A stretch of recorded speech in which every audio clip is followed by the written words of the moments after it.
সোনার মানিক, 10ই মুহররম ইয়াউমে আশুরার দিনেতে হযরত আইয়ুব আলাইহিস সালাম যে অসুস্থ হয়েছিল, এই 10ই মুহররম ইয়াউমে আশুরার দিনেতে আইয়ুব আলাইহিস সালাম সুস্থতা অর্জন করেছিলেন।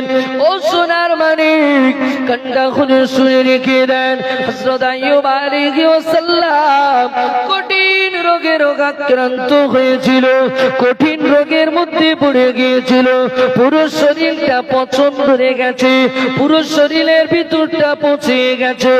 ও সোনার মানিক, পচে পোকা ধরে গেছে, এলাকার মানুষ গন্ধতে থাকতে পারে না, এত দুর্গন্ধ বের হয়, এলাকার মানুষ থাকতে পারে না।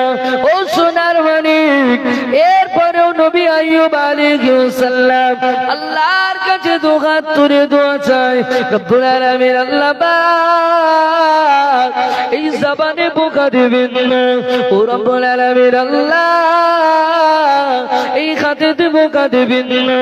আল্লাহ পাক নবী আইয়ুবকে জিজ্ঞাসা করেছিলেন, ও নবী আইয়ুব, জবানে কেন পোকা দেব না, এই হাতেতে কেন পোকা দেব না?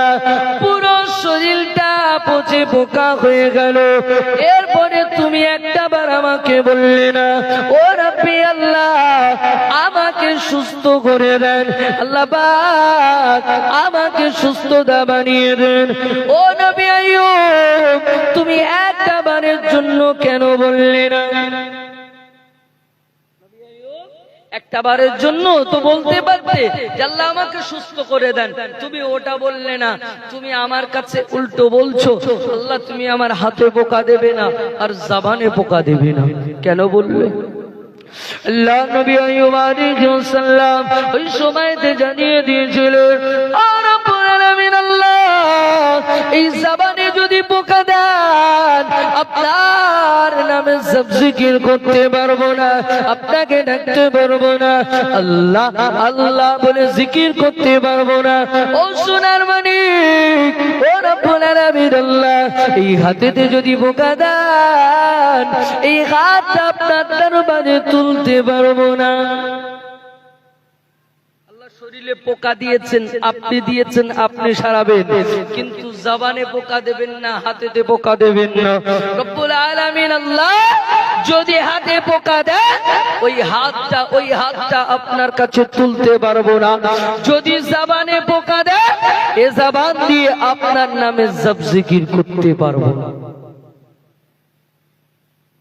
ওই আইয়ুব আলাইহিস সালাম যেদিন সুস্থতা অবলম্বন করেছিলেন, সুস্থতা পেয়েছিলেন, শেফা পেয়েছিলেন, সেই দিনটা ছিল 10ই মুহররম ইয়াউমে আশুরার দিন।